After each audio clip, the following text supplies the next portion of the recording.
A warm good evening to all the doctors from the medical fraternity.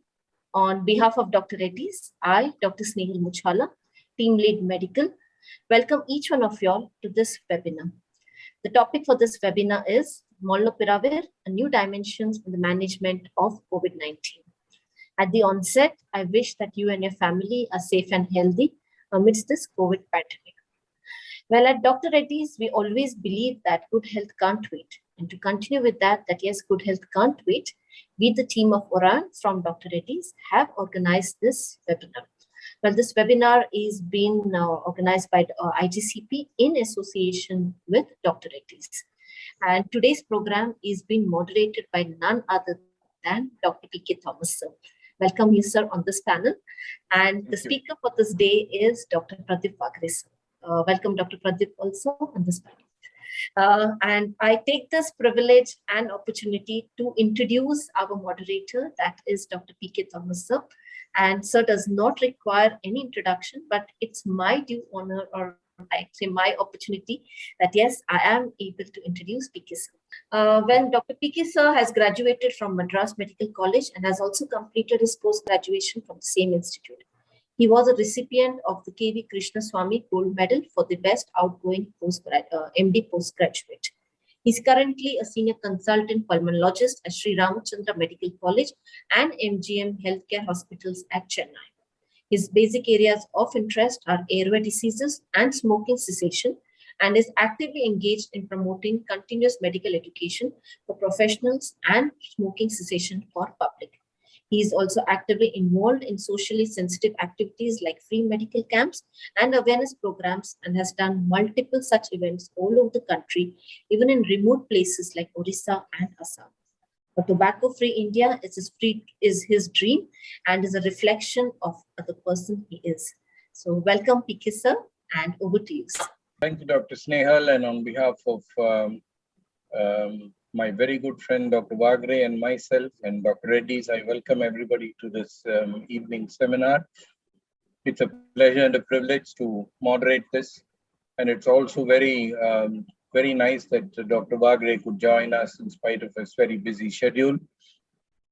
The last three years, I think, have been years of struggle for all of us. We have struggled from square one. We've struggled to know what we were dealing with to begin with. Then we knew that we were dealing with a virus, and then we knew that we're dealing with the virus that was transmissible, a virus that was extremely dangerous, a variant that was very dangerous. The Delta really put us into the Delta phase, honestly, and made life very difficult for us. And I think we've had a torrid 2 years going through this muck, really, and ending up with a lot of life loss, with a lot of years lost, disability years lost. We've lost literally just about everything. And we are now slowly limping back to normal. I would only say limping because I think that's the word to use. We are not at the end of the tunnel, though we see the end of the tunnel, and that itself is a huge relief to all of us to know that the end is somewhere in sight, and we can probably get to it over the next couple of days. And through this phase, I think we have learned a lot of things. The one thing that we have learned, I think, which really strikes me at the end of 3 years, is that we have learned what not to do. And I think that's a very important thing that we learned. We did a lot of things, my goodness. You cannot imagine the type of things that we did, right from azithromycin to doxycycline to ivermectin to whatever. Then, of course, we had remdesivir and the huge fights with remdesivir and people queuing up in the roads to buy remdesivir. And that was an absolute horror story, really, you know, out of a horror textbook. And then we had the biologics, and we had Trump taking the biologics, and the biologics become very, very popular. And then we had, of course, favipiravir and then molnupiravir. We've had drugs like other anti-inflammatory drugs being used. We thought dexamethasone, people thought that dexamethasone is a drug that sort of dropped out of heaven into the COVID-19, you know, like we've had dexamethasone for ages, really. So I think we've had a lot of ifs and buts during this. But I think the one thing that has really made a difference over the past 6 months to 1 year, I think, is the entry of antiviral therapy into this segment. And I think the entry of favipiravir, for example, has made a huge difference to the Delta wave. I think it did. I certainly think it did, and I think it was worth not only the paper that we wrote on, but also the money that was paid for it, and a lot of patients have benefited from that. Number one.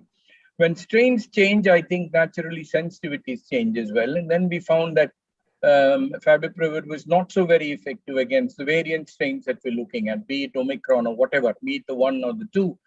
And then we had the onset of a drug like molnupiravir, for example, with all its, what shall I say, all its attached logistics and baggage attached to that, in the sense that people were screaming from rooftops about molnupiravir and how it could cause genetic abnormalities, teratogenicity, this, that, and things like that. So I think these are claims that have been made tremendously. But I think to us who have used this drug, I don't honestly think these claims really mean much to us, provided we see the right patient, fix the right patient, and give it to the right patient with the right sort of information. I think molnupiravir has made a very, very classic difference. I have used it on quite a few patients, and I think I'm quite satisfied with this. The only thing is I'm very picky about patients I choose to give molnupiravir to. And I think the patient who's comorbid, who's sort of middle-aged, who's reasonably comfortable and who can stay at home, who has diabetes mellitus, hypertension, any sort of comorbids, I think is the possible ideal candidate to be given this drug. So that's the way we are right now at this point of time. And we are slowly fading out of this. Our prescriptions are slowly fading out. But I think it's very, very important that we keep abreast of these things and keep ourselves reminded of what we have gone through over the past 3 years. And to remind us about the previous 3 years, and also to tell us what is in store for the next 6 months. I think it will be Dr. Vagre's job today to really remind us of that and keep us abreast of these things. So it is my great pleasure to introduce Dr. Vagre, a very, very good friend of mine. It's been a real pleasure and privilege. He's the managing director of the Punal Institute of Medical Sciences, Professor HOD at SVS Medical College, senior pulmonologist and consultant at Apollo Hospitals, Hyderabad, Jubilee Hills. 3 decades of experience. More than anything else, I've known him as a person, and I think it's as a person that he really makes a huge difference to people. You talk to him for 2 minutes, you know that you're talking to a person with a huge deal of integrity and a huge deal of passion about what he is doing. And I think that's really what it is. It is to bring emotion to the table, which is, I think, the most important and the most difficult thing to do. You bring your emotions to the table, transmit your emotions to people. And I think that's what I find in Dr. Vagre, and I've always found in him for the past so many years. And Dr. Vagre, it's a huge pleasure and a privilege for me to introduce you. And please take us through the presentation that you have and remind us about molnupiravir so that we really don't forget these things, you know. Now that we say that this too has sort of passed away, like, you know, that is the sort of phase that we are in. So kindly remind us that we need to rewind the clocks, look back a little, and appraise ourselves of whatever has happened over the past 3 years and what will happen over the next 6 months. My pleasure, ladies and gentlemen, to introduce Dr. Vagre. Dr. Vagre, please. Thank you, sir. Thank you so much for your kind words. Thank Dr. Reddy's and Dr. Snehal, and special thanks to sir for being accepting to become a moderator in this session. Thank you so much, sir, once again. And thank you for your so kind words. Thank you. So after a brief introduction by sir, we have seen how things have changed in the last 2.5 years. And so now we are going to talk about the more of the COVID-19 situation now, and then how the newer drugs like molnupiravir are conquering this disease so often. So what we will do is the topics which I will cover in this will be the current COVID-19 scenario, management concepts and the current management concepts of COVID-19, the various clinical trials involved in molnupiravir, and then we will take the questions. So coming to the COVID-19 scenario currently, we know that this disease was identified in Wuhan in China in December 2019 and labeled as COVID-19, then declared a pandemic in March 2020 by the World Health Organization. And since then, this disease has been causing enormous burden on the healthcare and also on the huge impact of the socio-economic conditions of various countries in the world.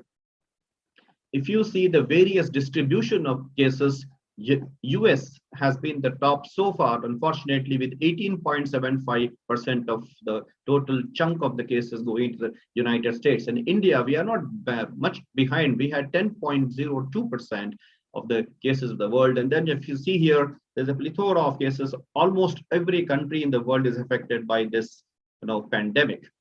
So coming to India and specifically talking about India, till February 22nd, that's a few 3 to 4 days back, we had a total of 4 crores 28 lakhs 67,030 cases of total coronavirus cases in India so far. Then if you see the daily new cases, they are still 15,100 cases, though they are slightly now showing reduction in their prevalence. Then the active cases still constitute almost 1,65,000 cases in India. And these are the ones which are likely to spread infection, though the vaccinations have increased tremendously and most of the people are now doubly vaccinated. The deaths, this is a very, very, total coronavirus deaths, and this, most of them, they comprise in the Delta wave, as sir has said already. This almost comprise of 5,12,600 deaths so far because of this terrible pandemic. This will tell you about the newly infected cases versus newly recovered cases. Unlike the previous Delta wave, in the present Omicron wave, more patients are getting infected, but thankfully they are recovering earlier, and probably the major role played by this are again the antiviral drugs. So then with this brief background, what we see, the predominant cases of COVID-19 by C are mild cases, comprising almost 80% to 81% of the cases are mild. Severe cases are about 14%, and the real critical cases who require ICU and mechanical ventilation are about 5%. So far, most of the work was done on these critical cases, but since if at all we want to prevent the mild cases from going into severe cases, we need to treat them early on with good antiviral drugs. As sir has said, there are various variants of this pandemic. Virus has come varying from alpha to beta to gamma, discovered from 2020 onwards, Delta, and now we are facing the Omicron. The Delta was really bad for us, and it really hit us very hard. And almost every sector of occupation in the world was affected by Delta. And thankfully, though, Omicron though it is more infective, but the complications because of this are found to be much, much less than the Delta virus. So this background, let us now move on to the COVID management strategies. Before we actually go to the management, which is important to know the disease progression and the biochemical markers, how they are altered in various stages of the diseases. So if you see the stage 1 of COVID-19 infections, which is early infection, when there is a predominant viral multiplication occurring, it's a viral response phase where you have a lymphopenia, thrombocytopenia, because predominantly reduction in the T lymphocytes. And if there is already some inflammation going on, some inflammatory markers may be beginning to rise. Then as the time goes on from 5 to 10 days, that is as you enter the second week, you go into stage 2 or the pulmonary phase, when most of these patients, either they may be mildly hypoxic requiring oxygenation, and their inflammatory markers in the form of C-reactive protein begin to rise, and in this 5 to 10 days of time. And then most patients, they recover. But those who have them, they go into the severe stage, or what we called as the hyperinflammation phase or hyperimmune phase. They develop a cytokine storm because of various increases in inflammatory markers like C-reactive protein, D dimers, LDH, interleukin 6, etc. And this is really the cases which end up in the ICUs, and ventilatory support may be required for them. If you see the way, if you divide the stages into different types of mild, moderate, asymptomatic, you can say that stage 1 is the viral entry and replication. Most of the patients are asymptomatic at this stage. That's where the main problem was coming, because these patients are asymptomatic. They don't know whether they are having COVID unless they get tested by the RT-PCR test. And this percentage is still undetermined. But once they progress, they go into stage 2, that is mild to moderate COVID, where there is real viral dissemination occurs. And these patients are the actual candidates where the antivirals have to be started very early to prevent their viral multiplication, because as it progresses and goes and involves the lung phase and then the multi-system involvement, then these patients really start to getting sick, they start to get hypoxic, and there may be a rise in various inflammatory markers, like CRP, cytokine panels, and thrombosis markers, and they may require then antithrombotics, steroids, immunomodulators, etc. And the stage 4 are those who are having significant endothelial damage and thrombosis. They have a high risk of pulmonary embolism. They are mostly in the ICUs, and they require, in addition to the antithrombotic, steroids, and immunomodulators, they may require either NIV or a ventilatory support. So then, we know that the early treatment of COVID-19 is very important to prevent the progression from stage 1 to stage 3 or stage 4. We have been talking about COVID appropriate behavior since ages, wearing well-fitting masks, hand hygiene, social distancing, everything. But if you see the mask, even still, many people have taken off their mask, though the COVID appropriate behavior still has to be continued, because we don't know, as Sir has said, we don't know. This virus is much smarter than us. So if you see the Hong Kong news again the fresh surge of viruses is there. So don't let down the COVID appropriate behavior. Thankfully, we are all getting vaccinated. Most number of people in India are vaccinated, unlike other countries, few countries where they are actually fighting against the vaccination. So I think that has really helped us in controlling this disease. And as Sir has said already, early and timely interventions with good antiviral drugs, which can be taken at home, which can be given orally, need not go to the hospital. They have really helped us in preventing the progression of the disease. If you see this slide, at the 0 is the symptom onset of infection, and the incubation period starts actually, about 4 or 5 days before the development of the symptoms. So here the patient is still in the incubation period, and that is where the COVID protocols like social distancing, masking, hand washing, and vaccines are playing a very, very significant role, because they can prevent the spread to other people. Now, once they develop the symptoms, then they need to be treated aggressively and early with specific antiviral drugs. And this symptoms can last from up to the first week, when the actually viral multiplication or viremia occurs. This is the stage, this is the most important stage when the viral multiplication is occurring, that we have to give specific antiviral drugs, because once they go into complications, then it becomes late. So we have to hit early and hit hard at this stage. So in mild disease, if you summarize, that is, we have to, antivirals are the gold standard of treatment if you really want to reduce the viral load, reduce infectivity, and to significantly reduce the progression of the disease. So start antivirals early on. Once the patient goes into moderate disease, as we discussed earlier, they may need steroids, anti-inflammatory drugs, that is steroids, or immunomodulatory drugs, anticoagulants, and some of them may require oxygen support as well. And once they become really severe, they may end up in the ICU, where in addition to these medications of anti-inflammatory and anti-immunomodulatory therapy, they may need support of either an NIV or a ventilator. So again, it is the mild disease which is most important, where we have to concentrate and attack. So therefore, it is important to hit early, hit hard, and to intervene early in the disease cycle to prevent its progression and to prevent its long-term complications.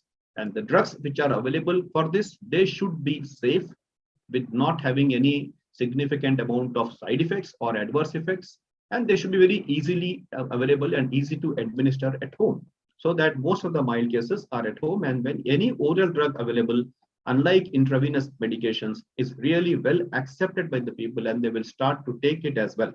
So it should be safe, few adverse effects, it should be easy to administer, and it should be oral drugs. So then what do these antiviral drugs do? As we discussed, they reduce the progression of the disease, because they are directly attacking the target virus. That's the SARS-CoV-2 virus. So by attacking it, they're preventing their multiplication, reducing the viral load, and reducing the shedding of the virus, thereby reducing its transmission. So not only the patient improves, but it prevents others from getting infected, because the transmission is reduced, and the duration of the disease is also significantly reduced. So that is the importance of starting early antiviral therapy. That's why they say hit early and hit hard, because that will definitely curtail the impact of subsequent waves of COVID-19, which we have seen so far already. And let us pray and hope that there are no more mutations coming in the next offing. And then the antiviral use associated with quarantining has been found to significantly reduce the size as well as the peak incidence of the COVID-19. And therefore, it is the predominant importance here is the timing. when you initiate the antiviral treatment is important. The earlier you initiate, it will reduce the disease severity, reduce the progression, and reduce the infectivity, and also reduce the complications and prevent the patient from going into severe COVID-19 illness. Now, with this background in mind of the importance of oral antiviral therapy, molnupiravir was developed. And this was way back in 2013. It has a long history. Just to summarize for you, in 2013, the work began with Emory when they started to screen the ribonucleoside analogs against the equine encephalitis viruses. Subsequently, over a span of 2 to 3 years, when Ridgeback Biotherapeutics, along with the Merck, they started to do the phase 1 clinical trials in April 2020, and exactly after a year or so, in October 2021, after the phase 2 and phase 3 trials were done in September 2020, it was the Merck, and they put an application for molnupiravir to the FDA, and the FDA gave its approval in December 2021. And UK, I think, was the first country to approve this drug for COVID-19. Then after December, I think the Indian DCGI also gave its approval for emergency use in December 2021. It is not 2022. I apologize for it. And there are so many now other countries who are now beginning to understand the benefit of molnupiravir, and they have now accepted, apart from British, UK, Denmark, Philippines, Japan, many more have come. And India itself, we have been using this drug for the last 2 months or so, 2 to 2.5 months. So what is this drug molnupiravir? If you would come to the clinical pharmacology of this drug, molnupiravir is actually a prodrug. What it does, when you take this molnupiravir, it gets cleaved in the intestine and in the liver during absorption, and this is rapidly absorbed, and it is converted to NHC, that is N-hydroxycytidine. This N-hydroxycytidine is a nucleoside which circulates in the plasma. Then this N-hydroxycytidine is taken up by the cells and phosphorylated. That is called, it changes to N-hydroxycytidine triphosphate, NHCTP. This NHCTP is the active molecule which acts against the viruses. We will see how this drug acts. Coming to the metabolism, after absorption, the elimination is via metabolism to native uridine and cytidine. There are no drug-drug interactions. It does not inhibit any drugs. It does not interfere does not have any interference with metabolic enzymes, or it does not cause inhibition of any transporters. It is very safe drug, does not cause any renal impairment or hepatic impairment also. So a very straightforward drug, and almost there are no complications at all, provided you use it in the right candidate. What does it do? After this oral product, NHCTP, the N-hydroxycytidine triphosphate, once it's converted to this composition, this is provides the substrate for the SARS-CoV-2 RNA polymerase, which is the enzyme which is responsible for causing viral multiplication. So this drug, the first step is this NHCTP incorporates into the SARS-CoV-2 RNA template strand, and then after getting incorporated into the SARS-CoV-2 template strand, this NHC can result in various transition errors, which involves guanosine, adenosine, C2U, UTC. I don't want to go into these technologies. What it does, if you understand that since it interferes the virus with the virus DNA, it tends to create a lot of errors in the virus DNA and the RNA polymerase, thereby confusing the virus totally, and the virus is unable to do any replication. So therefore, it impairs the viral replication by creating a plethora of errors, they call as error catastrophe, thereby impairing the viral replication and significantly preventing the viral spread and infectivity. So suffice to know that this drug interferes with the RNA polymerase because of creating errors in the genetic core of the virus. And this is found, this NHC, which is a substrate of which molnupiravir converts to NHCTP, has been shown to have action against all the variants so far. You see a long list of variants on the right side, let it be alpha, beta, gamma, delta, I think Omicron as well. And it has shown that not only the COVID variants, but it has also shown earlier action on other RNA viruses. It has shown action against SARS. It has shown action against MERS-CoV-2. It has also shown action against influenza pandemics earlier. So this drug, is a This drug has specific antiviral activity specific to RNA viruses only. So this is really a wonderful drug which can be given in an oral form and give us all the benefits irrespective of the variants. Because if you see the variant, it is the spike 2 where the dominant mutations have occurred. So the mode of action of this drug is totally independent of the spike protein. So this is totally not at all concerned with the variants of concern, and it is able to act against all RNA viruses, including all the variants of COVID-19. So then when we have a wonderful drug, obviously we have to go for the clinical trials to prove its efficacy. So this is the move out trial of the phase 2 was done, which was about adults 18 years of age with mild to moderate COVID-19 were selected, who were symptomatic and who were positive for SARS-CoV-2 at least within 7 days of the onset of symptoms, or before they get entry into the trial, they have to be at least 7 days before they should be symptomatic, and not later than that. And then they were randomized in a double-blind study, and the various doses of the drugs were considered in this phase 2 study: 200, 400, 800, BID. So the main purpose of this was to study what dose is suitable for killing this virus. And they were randomized by symptom duration at entry and increase the risk status. So the endpoints, the primary endpoint in this study was to know how many patients get hospitalized or died through day 29 of the study period.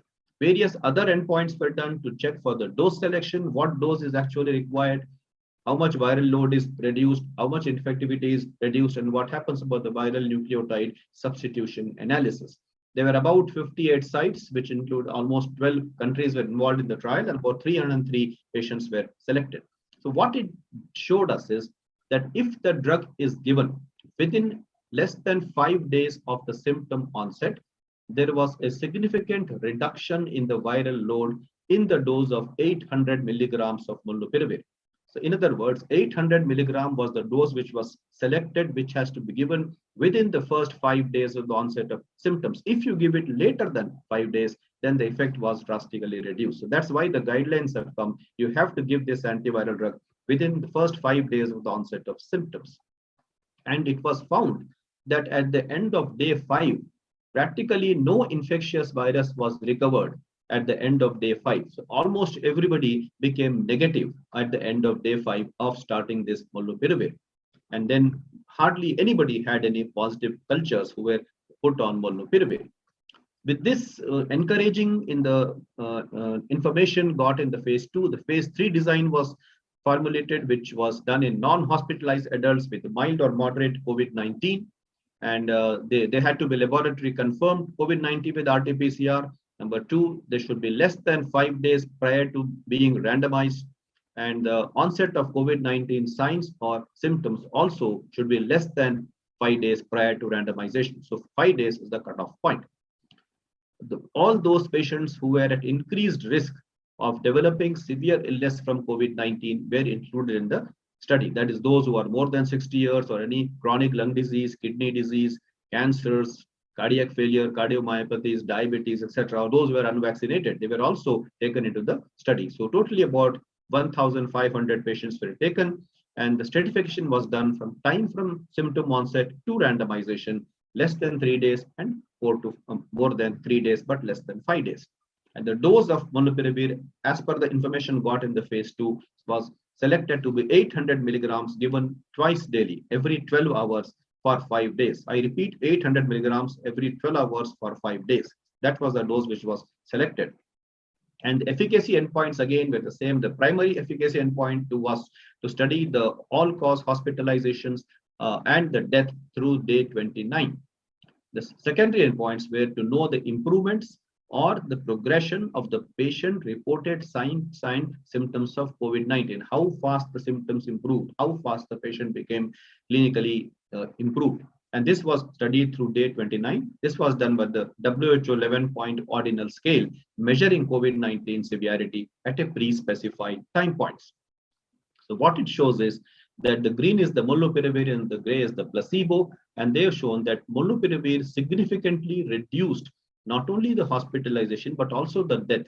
death rate. Initial trial showed it was 50% reduction, but subsequently, as the results came out, they showed it had molnupiravir as a significant 30% protection against hospitalization and against death due to COVID-19, which is a huge, number. 30% is a very large number, and how significantly it prevents hospitalization and death, thereby cutting down the cost and also the load on the hospitals, which we have seen how it was in the Delta time.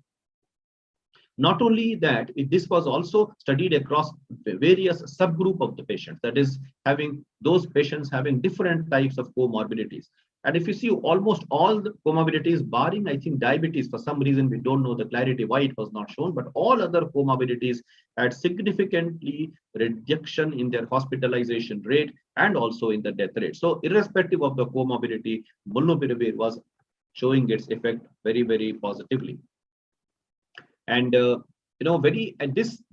the improvement in the WHO 11-point ordinal scale, that's clinical symptoms and signs, the differences were significantly seen among all the groups, and the largest observed differences occurred during day 10 and day 15. So what it means is by day 10, after completing the 5 days course of molnupiravir, as they are followed up till day 29, and on day 10 itself, they had significant improvement in the symptoms and signs of COVID-19. Adverse events were practically nil. I mean, nil in the sense that you can compare with the placebo, they were practically the same. There was no serious adverse event reported, any significant adverse event is reported due to the drug. These are the few adverse events which has been seen and reported. Diarrhea, and that also is, adverse events are in just 1 to 1.5% in the molnupiravir group. Diarrhea is very less, just mild diarrhea, mild nausea. Some people had dizziness and mild headache, and all of these are in the mild category. So practically, they did not require to stop the drug at that stage because of these effects. So if you summarize the safety of the drug, molnupiravir 800 milligrams twice daily for 5 days is generally very well tolerated. There were no extra incidents of adverse events or serious adverse events, etc. in this drug with the patients who received the drug. There was no evidence of any hematologic toxicity for molnupiravir in the clinical studies so far, and no safety concerns have been identified whatsoever throughout the clinical development program of this drug. So practically a very safe drug. So then what are the benefits of this drug in COVID-19? Definitely, as it has shown in the trials, it reduced hospitalization and death as seen in the significant move-out trial to the tune of 30%, which is very high figure. Molnupiravir can be used for treatment of adult patients with COVID-19, but their oxygen saturation should be more than 93%. That is those who are mild to moderate, and those patients who have a high risk of progression to the disease. Though they are mild to moderate, but they can become severe. So in such group of patients, which may require hospitalization or death, these high-risk patients were really, really benefited by this drug. It definitely reduced viral shedding and viral transmission. It was found to be efficacious across all the COVID-19 viral variants, and it was given for a very short time, 5 days orally itself. It was only for 5 days. And there was a sustained improvement seen in the patient-related symptoms and signs of COVID-19. So this was found that this profile of a short-term use of molnupiravir in adults with COVID-19 treatment in those patients who are at high risk of developing complications, therefore was recommended, and this drug was positioned to be given to this group of patients who are at high risk of going into complications, and they have to be given in the mild to moderate stage when their oxygen saturation is more than 93%. With this, the DRL phase 3 study was done, which was again a safety profile, the interim analysis of the ongoing phase 3 clinical study. It was to evaluate the safety and efficacy, both safety and efficacy of oral molnupiravir as an add-on to standard supportive care for treatment. It's an add-on to supportive care of mild patients with COVID-19 disease. And about 820 subjects were taken into the study, and the results showed that molnupiravir 800 milligrams twice daily for 5 days was very well tolerated without any incidence of adverse events or any drug-related adverse events when compared to the placebo arm. And these are all the side effects, the adverse events which were seen, which are hardly anything. As I told earlier, this patient groups also had some amount of gastritis, some nausea, some dizziness, and mild headache, but practically no significant adverse event was seen. So to conclude, we have a very good drug, molnupiravir, which can be used for treatment of adult patients with COVID-19 with an oxygen saturation SpO2 of more than 93%, who have a high risk of progression of the disease, including hospitalization or death in a high risk group. And this definitely shows significant numerical improvement to the tune of 30% in preventing hospitalization and death. It also causes reduction in viral load significantly, thereby reducing its transmissibility and also reducing the disease severity and prevents the disease from progressing from stage 1 to stage 3 or stage 4. It is also shown that molnupiravir drug leads to greater reduction in the inflammatory markers like C-reactive protein in those patients who had baseline high CRP value. So it also, by reducing the viral load, it also helps in cutting down the various inflammatory markers. So in summary, I would like to say this is a wonderful drug which has to be used in the right dose, in the right population to be chosen, and then you will get the maximum benefits. So as soon as you diagnose the disease, start this drug. Thank you so much. I hope I'm sticking to my time. Any questions, I will be glad to answer. Thank you, Dr. Vagre. I think we'll take questions. Dr. Snehal, can you put up the questions for us? Yes, sir. Wonderful talk, Dr. Vagre. It was a real pleasure to listen to you, honestly. Thank you, sir. And I think you so very clearly elucidated whatever need to be said and gave us the reassurance that this molecule is not only safe, but extremely effective if it's used in the right patient at the right time. And I think that's the most important thing. Yes. So we have the questions posted in the chat box. So there are certain questions that have come up, and that is the latest variant after Omicron. Any idea on it? You mean the B2A variant of Omicron? Yeah. The B2A variant of Omicron is, they say, is the mildest variant, and the B1A and the B2A we got. The B2A is the milder form, though it is highly infectious, and it is not, thankfully, causing many complications. But as I told in my talk, those patients who are still unvaccinated, though they are less in number, or those patients who are more than 60 years with comorbidities, even this virus can cause complication like any other virus for that matter. So whether it is B1A or B2A, this drug is the treatment of choice for any sort of COVID infection. Right. The next question, sir, is how Omicron has become a silent killer. I mean, they normally told that Omicron is a mild variant, but there was certain amount of morbidity and mortalities. So how come this became a silent killer? What was very interesting? See, what happened, as Dr. Thomas also has told, when this virus came, people thought, oh, it's a mild virus, nothing will happen.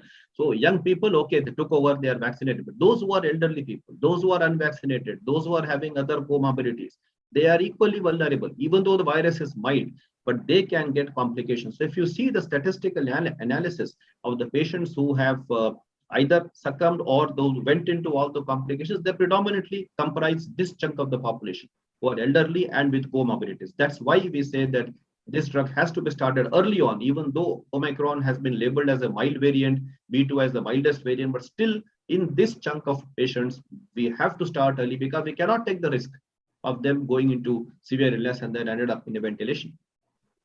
Thanks. Thank you, sir, for that explanation. The next question is, how safe is molnupiravir in pregnancy?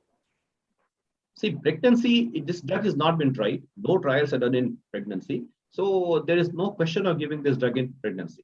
There are various reports of fetal teratogenicity, that's in animal studies. Because there are no human trials done, so we don't give it. And so my recommendation is, I hope if you can advise me, sir, and not to give in pregnant ladies. No, I think pregnancy is a different kettle of fish altogether. I don't honestly think we should waste our time talking about it. Anyway, we're not going to give them any antivirals for that matter. So I think pregnancy is just out of question at all. And when you take pregnancy out, there is no teratogenicity. That's an absolutely oblivious thing that you're talking about. So where is the question of teratogenicity if you're not going to give it to pregnant patients at all? The only other bit of caution that I would add is women of childbearing age. I think we need to be a little cautious. We need to advise them upfront. I would rather prefer not to use it in very young women of childbearing age for potentially the childbearing time frame. I would really look at a patient whom I'm using early, a patient who is about 35, 40 years, a patient who has multiple comorbids, gets on this bandwagon straight away without question. I won't even wait for an RT-PCR. I would do a rapid test or something if at all there is anything. Even if there is nothing, if there is history of contact, that's enough for me. I don't honestly think we need to wait, because if you're going to go give it to a government institution, it's going to take 48 hours for you to get the RT-PCR, and you're losing those precious 48 hours where you could have started the drug. So I think these are the three things that are important, as you very rightly emphasized, Dr. Bagre. So I think it is important that you hit at the right moment, you hit the right patient, and you hit with the right dose. That's really what is important. And so even the prescribing information does mention that women of childbearing potential should use effective contraception for the duration of treatment. Exactly. And for 4 days from the last dose of molnupiravir. Same way, even if for the males, it is like they use a proper, reliable contraceptive method at least 3 months after the last dose. It's mentioned even in the prescribing information. Even I would like to add regarding lactation. Yeah. There was many questions we faced during the practice. Again, the guidelines say that the breastfeeding should not be done during the 5 days of treatment, and also 4 days after the completion of the last dose of molnupiravir. So after that, you can start the breastfeeding. Right.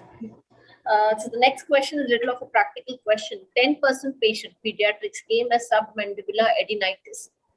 Is it related to COVID? I don't think so, because at least I didn't get any case who is confirmed submandibular lymphadenitis due to COVID. I will definitely go for a biopsy and confirm the diagnosis and then come to it. But I don't think that COVID is the cause of the lymphadenopathy. Dr. Thomas, if you like to comment. I have absolutely no idea. I think I'm perfectly in sync with you on that, sir. I don't think the cervical adenitis is in any way related to the COVID. So I think we need to tackle it like we tackle any other cervical adenitis for that matter. So the next one is, can molnupiravir be given to patients with renal or hepatic impairment? In fact, I mentioned in one of my slides, this has no effect at all on renal or hepatic impairment. The only thing I want to mention here is patients who are on dialysis, the trials are not done on them. So only those who are having EGFR less than 30 ml per hour, or those who are on dialysis, those patients don't give. But otherwise, mild renal impairment, hepatic impairment, elderly population, very, very safe drug. Use it indiscriminately in patients with comorbids. And I think that's the most important thing. You don't need to pick and choose your comorbids. You just pick a comorbid that is available, and you know that there is an indication for the drug, and you can use it very boldly. And I've used it left, middle, and center. So I don't really think I'd have any inhibitions in using these drugs in these slightly elderly at-risk comorbid patients. The next question is, can a young patient with no comorbidities use molnupiravir? The only complaint is high-grade fever that's around 103 degrees. So can molnupiravir be prescribed to such patients? See, as Sir has said, in the reproductive age group, if you are there, and if you have no comorbidities as such, and your saturation is okay, you're maintaining well, then I think we have to explain we can use, but we have to explain to the patient, for the lady, that this can cause this problem. So you have to have contraception for 5 days and for 4 days after the last dose. If it is a male, you have to tell him, yes, you can use, but you have to follow strict contraception during the course of treatment and for 3 months after completing of the last dose. Having explained to them these things, and especially if they are still unvaccinated, then yes, they can go ahead. But otherwise, we prefer for those patients who are having comorbidities, at least one of them. But yes, you can use. The answer is you can use, but with these precautions and with explanation to the patient. It's not less than 18 years of age. So be very, very clear about it. There is one question that has come up is molnupiravir a substitute for COVID vaccine? No. Never. No, never. Molnupiravir, no drug can substitute vaccines. Vaccines are for prevention. Vaccines are for reducing. This is an antiviral drug. Once you get infected, you take it. So it's no substitute for vaccine. Molnupiravir is not a substitute for vaccine. Full stop. Excellent. And so the next question, so you have taken it in your slide, but if you could just repeat it again on what are the contraindications for molnupiravir? Contraindications, first thing is, as I told you, females of childbearing age, Less than 18 years of age, it is not indicated because known to interfere with the bone and cartilage, which are not of relevance in the adult population. And otherwise, practically, there are no contraindications as such, except pregnancy is one, breastfeeding, lactating mothers. During that time, they cannot breastfeed. And even young women, if they have to take for some reason, for example, if a young lady is a diabetic and she's still in the childbearing age potential, then she must understand that she can take the drug, but she must not, she must take the prevention of contraception for 5 days and then 4 days after that. So these are the only contraindications: less than 18 years, pregnant ladies, breastfeeding ladies, and that's it. I can't see any other contraindication. Anything you want to add, sir? Any other contraindication you feel? No, I don't really think so. I think you sort of picked everything in sight. I don't really think there's any more contraindication. The lack of contraindications, I think, is a very, very important point in the use of the drug, because it doesn't really inhibit us from using it across the board. And I think that's the most important thing. If you have the right age group, if you have the right time of the presentation of the disease, and if you have a comorbid, for example, I think you just go ahead with it blindly without question. And it can be used very, very easily and very comfortably. And we have used it. That's what it is, really. Right. So just to add on, I mean, I think it's like, it goes without saying, I mean, the pre and post exposure, this is not the drug of choice. I mean, it's not it counts as a contraindication. And another one is any patient requiring hospitalization, which we are very clear that this is only for an outpatient setting. Agreed. Once with SPOT is more than 93%. But if it's less than that, then yes, hospitalization would be the best thing. So another question, any disadvantage of initiating molnupiravir post 5 days of the onset of symptoms? Well, as you have seen, I showed in one of my slides, the benefit of given the drug is not obtained or not achieved. As the trials have shown, if you give less than 5 days, tremendously reduces viral load significantly, so much so that by day 5 they become negative. So once the viral multiplication is over, the window period is over, then if you give, not only molnupiravir, any other antiviral drug also will have not that significant effect if you cross the window period. So that's what I feel. Sir, if you want to add anything. No, I would think there are two things that we need to understand here. One is onset of disease. I would call that day 0. Onset of disease means onset of symptoms. There may be a time lag from the onset of symptoms to the time that they are diagnosed with RT-PCR. With an RT-PCR, for them to give the RT-PCR itself could be a time frame, could be 2 days. And then you give another 2 days for you to get the RT-PCR. So I think you're looking down the barrel. As you go down on and on and on, you're losing time. And you're losing the time frame in which this drug is going to be effective.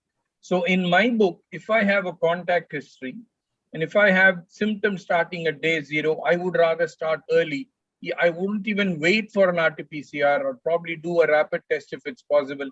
And I would start the drug as quickly as possible, because I think it is important that if you have this sort of comorbid patient in this sort of stage as such, I think it's wiser to use it even before you get the RT-PCR. I would do that. And I have done that. 100%. So there's one question which I think is the best sentence to explain and ask this question. It's been said, "Hathi nikal gaya, pooch baki hai." I mean, we are like at the fag end of COVID, but still, I mean, COVID is still there with us. Then what is the way forward for molnupiravir? See, it's very interesting question. हाथी तो निकल गया है, लेकिन पूंछ तो है, तो पूंछ को भी तो treat करना है. And after that, even though those cases of the variants of COVID-19, they are still there with us to treat.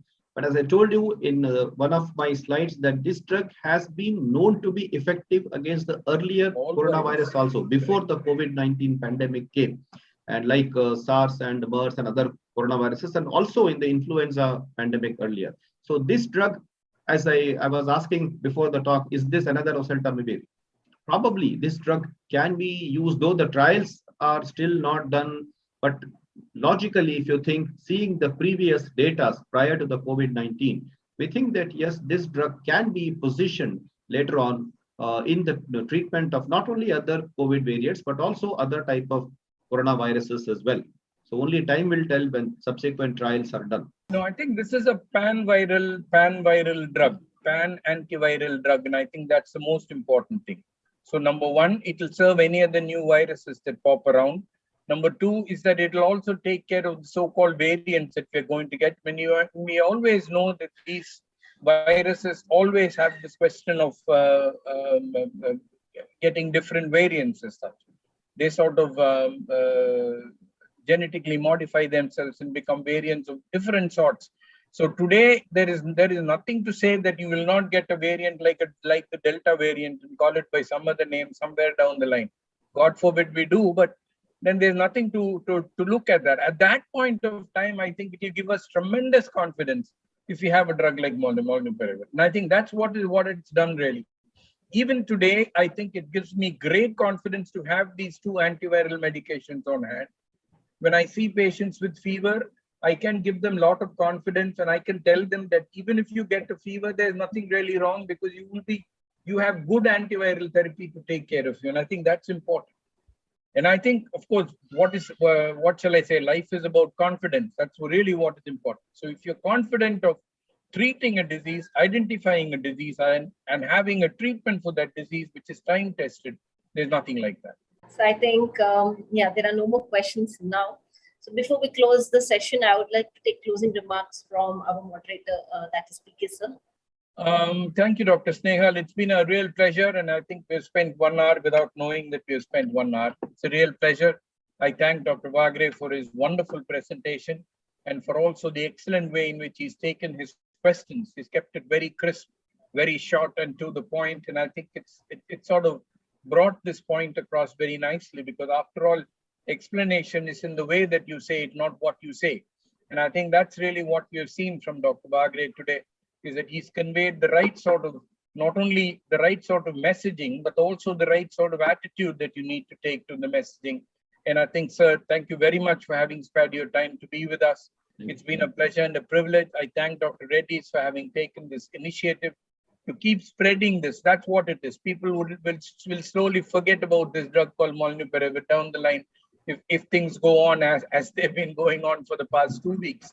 So I think we need to get constant reminders like this to tell us that we lived in these types of times where these drugs were very helpful and very useful. And we constantly need to rewind the clock and remind ourselves that we've had worse times and we are in better times. So let us hope and pray that we will get better times, which are better than what we are at this point of time. So I think it is important for us to realize that as life goes on, things will get better. This also will pass away. And I hope we will see the end of the virus. And very shortly, I hope I can see Dr. Vagre in the flesh. Thank you so much for the thank you so much. It's been a pleasure and a privilege. Thank you, Dr. Snehal, and thank you, Dr. Reddy's. Good evening, stay safe, and God bless you. Thank you. Thank you, sir. Thank you very much, sir. So I think you have given the best of vote of thanks. So I think you have thanked everyone, but I need to thank you also, sir. So thank you, PK sir, for moderating the session in such a way that the key messages have been very well percolated across all the doctors who are attending the session. And even thank you, Vagre sir, for your simple presentation, as PK sir has already mentioned. So thank you both the doctors for removing your, I can say, time from your busy schedule and being a part of this webinar. Thank you very much. Thank you, IGC. Thank you all. Thank you, sir. Thanks a lot, sir. Thank you, sir. Thank you, sir. Real pleasure. Hope to see you sometime very soon. Yeah. Yes, sir. Till that time, let's stay safe, stay healthy. Thank you. Yeah. Thank you. Thank you, Dr. Snehal. Thank you. Thank you, sir. Bye, sir. Bye, Dr. Snehal. Bye. Bye. Yeah. Thank you.